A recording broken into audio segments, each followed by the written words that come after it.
काले धन पर लगाम लगाने के लिए ऐतिहासिक फैसला लेते हुए सरकार ने 500 और 1000 रुपए के मौजूदा नोटों को अमान्य करार दे दिया। अब इन नोटों के जरिए लेन देन नहीं किया जा सकता। काले धन वालों को झटका देने के लिए सरकार का ये फैसला साहसिक था। जाली नोट पर लगाम लगाने, आतंकियों का वित्त पोषण रोकने के साथ साथ भारतीय अर्थव्यवस्था पर भी इसका सकारात्मक प्रभाव पड़ेगा, ऐसा ही अर्थशास्त्रियों का मानना है।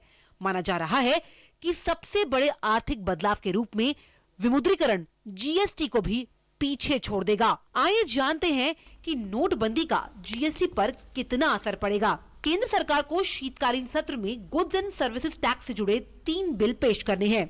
जीएसटी के लिए नोटबंदी जरूरी मानी जा रही है, क्योंकि 125 करोड़ की आबादी में से 2 करोड़ 87 लाख लोग ही टैक्स जमा करते हैं। नोटबंदी के चलते टैक्स रिटर्न भरने वालों की तादाद में बढ़ोतरी की उम्मीद जताई जा रही है। इससे टैक्स प्रणाली को मजबूती मिलेगी। वहीं नोटबंदी के चलते लोगों को अपने बड़े नोट बैंकों में जमा करने पड़ रहे हैं। तय सीमा से ज्यादा कैश पर मिलने वाले टैक्स से भी अर्थव्यवस्था को काफी फायदा होगा।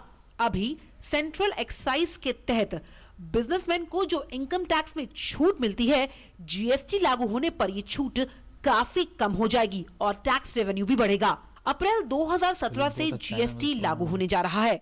इस लिहाज से ये एक इंटीग्रेटेड स्टेप है, जिससे देश को आगे खासा फायदा मिलेगा। देश में छिपी हुई करेंसी नष्ट हो जाएगी। टैक्स बेस बढ़ने से सरकार के खजाने में भी ज्यादा पैसे आएंगे। गुड्स एंड सर्विसेज टैक्स के लिए 4 स्तर के टैक्स स्ट्रक्चर का ऐलान किया गया। जीएसटी में इस बात का ध्यान रखा गया है कि आम आदमी की जेब पर ज्यादा बोझ ना पड़े।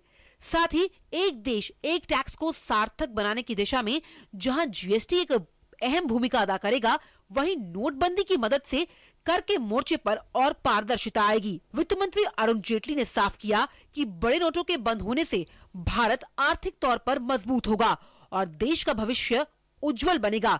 वहीं जीएसटी लागू होने के बाद जीडीपी में करीबन 2% की बढ़ोतरी हो सकती है। Bureau report, DD news.